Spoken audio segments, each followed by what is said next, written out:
নাহিদ রানার গতিতে দিশেহারা পাকিস্তান। আসা যাওয়ার মিছিলে পাক ব্যাটারদের নাকানি চুবানি খাইয়েছেন বাংলাদেশের এই স্পিডস্টার। অসাধারণ বোলিংয়ে সাদা বলের ক্যারিয়ারের প্রথম ফাইফারের দেখা পান চাপাই এক্সপ্রেস।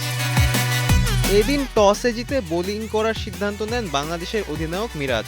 একাদশে ফিরেছেন আফিফ হোসেন ধ্রুব। ৩ পেসার নিয়ে হোম অফ ক্রিকেটে নেমেছে টাইগাররা।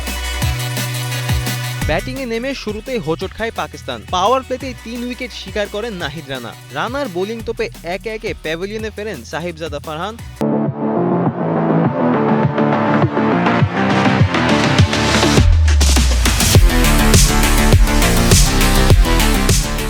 সাইমাল হোসেন ও মাস সাদাকাত। নাহিদের গতিতে দিশেহারা হয়ে যায় পাকিস্তানের টপ অর্ডার। পাওয়ার প্লে শেষ হওয়ার পরেও থামেনি নাহিদ ঝড়।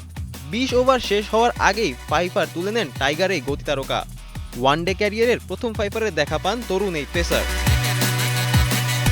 নাহিদের গতির কল্যাণে ১১৪ রানে থেমেছে পাকিস্তানের ইনিংস। এখন দেখার পালা টাইগার ব্যাটাররা কি তাদের দায়িত্ব ঠিকমতো পালন করতে পারেন কিনা। ফারদিন রেজা, কালের কণ্ঠ।